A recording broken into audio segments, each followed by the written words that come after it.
G'day people, welcome to the 12th of June 2026 edition of Message of Hope. My name is George.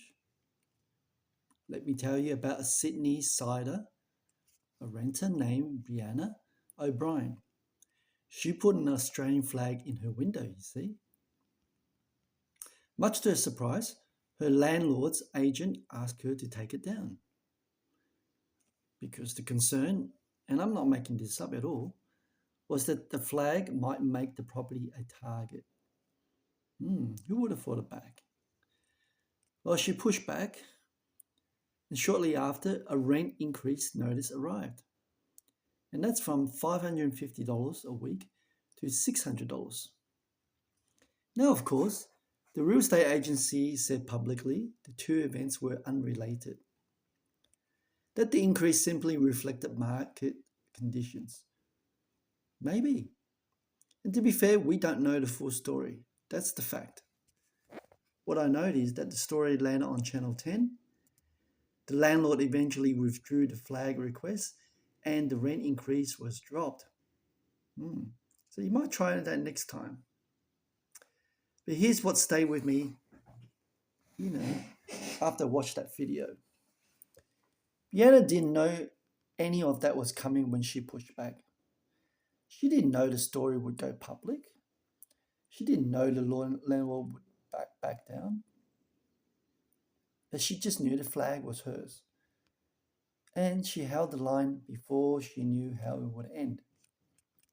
That question, the question, what does it cost you to stand for something in a space that isn't entirely yours? I think most of us have felt some version of it somewhere, sometime. Not with a flag necessarily, of course, no. Maybe it's at work or maybe even a conversation where you knew exactly what you believed and said something smaller instead. So I can tell you, I recognize something in her story immediately. Just only a few years back, a manager of mine, she's the general manager of the company, she was number 2 in the company, wanted me to post about workplace happenings on my personal LinkedIn profile. The idea is to drive traffic for the company. Now, the bizarre thing is she didn't ask me directly. She sent the request through a colleague. Not once, but twice. And of course, the second time, I told my colleague, if the manager really wants that, she can speak to me directly. And of course, she never did. The topic was just dropped, never brought up. See, in my opinion, my LinkedIn profile wasn't the company's asset. It was mine, but of course, LinkedIn can shut it down anytime. And something in me wasn't willing to hand it over without even being asked properly. Now, I tell you that not because it was dramatic. It isn't, and it wasn't. But I think you know the feeling. Someone reaching into a space that belongs to you, expecting quiet compliance? And the question is never only whether you win either. Sometimes the question is simply whether you held the line. I'm going to pause here for a moment because if you like these sort of videos I've been producing, I've done 200 plus already. I'm going to encourage you to subscribe to the channel so you can get some notification of my new ones coming. Don't forget to like this video and share it far and wide. Let's get back to the story. The Apostle Paul writes to the church in Ephesus, and I want to give you the context because this passage deserves it. He's writing about spiritual warfare, of course, the full weight of living a life that runs against the grain of the world around it. And inside that, particularly in chapter 6, verse 13, he says this: "Therefore take the whole armour of God, that you may be able to withstand in the evil day, and having done all, to stand firm." Pay attention what he doesn't say, because he doesn't say advance. He doesn't even say conquer. He doesn't say win. No, he just says stand, like standing on your ground. And that's a very specific word. And it's a hard instruction that it sounds. Because standing, just holding your position when everything around you is pushing, requires something most of us underestimate until we're actually in that moment. And here's the thing. This isn't only about faith declared openly on a Sunday morning when we go to church. And stewardship means standing firm in the spaces where money and integrity meet. And those spaces are rarely dramatic. True, right? They're just ordinary. It could be on a Friday afternoon, Saturday morning, anytime, right? They are forms sitting in front of you and a managing standing beside you, expecting you to move quickly. ASIC doesn't treat these things lightly, and neither do I. Okay? Now, Jesus never promised his followers comfort. Yeah. He never promised his followers to have great wealth.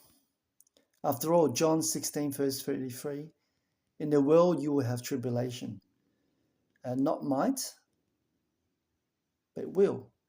The armor isn't designed for life without pressure. It's designed for a life that expects pressure and stands anyway. Now, a bit funny, I talked about ASIC before. It's a lead up to what I want to share with you. Because again, just a few years back, I was working for a company that brokered vehicle finance. Okay? Car finance, boat finance, you name it. A loan application came across my desk. The applicant had genuinely signed a form. They want to go ahead. No questions about that. But however, they'd forgotten to put in the date. Now, my manager didn't want the back and forth of contacting a client, just in case they back out. So he asked me to add the date myself and send it to the letter. I said, no, I'm not going to do that. I want to be careful here about what I'm saying. I'm not calling my manager a criminal. That's pretty far-fetched if I did. What I'm saying is that adding a date to a signed document without the applicant's authorization, especially in a licensed financial services environment, it's not something I was comfortable putting my name to. Again, ASIC is strict on these things for good reason. I thought about it. What if something backfires? What if the applicant looks at that document later and says, that was my handwriting? Yeah. Well, my manager picked up the pen and wrote the date himself. The loan went through approved. Now, I sat there and watched that happen. I hadn't stopped thinking about it sometimes. The only thing that had changed was that I hadn't done it. His values and mine were different in that context. I knew that clearly in that moment, and I've thought about it many times since. Whether a refusal that changes nothing is worth anything at all. I concluded that it is. Friends, where you've been asked to move a line that isn't yours to move, where could it be? It might not be a loan application, because it might be something smaller, a number adjusted, or detail omitted, or even a version of events presented more favorably than the facts support. Something that feels minor in the moment and yet sits differently at 2 in the morning. The arm of God is not reserved for the dramatic moments. Not always. It is just for the ordinary, everyday afternoon or morning when someone hands you a pen and expects you to use it. Brianna didn't know the landlord would back down, and I didn't know my manager would drop the LinkedIn request. And of course, standing in that office watching someone else write the date I had refused to write, I had no idea what that moment would cost me or produce. But thank God I can still sleep well tonight, knowing that I didn't make the forgery. And that's what standing firm looks like most of the time. It's not necessarily a victory or even a headline, but just a clear conscience and a quiet knowledge that the line is still where you left it. And that, my friend, is today's message of hope. You have a great weekend. I'll see you tomorrow. Bye-bye.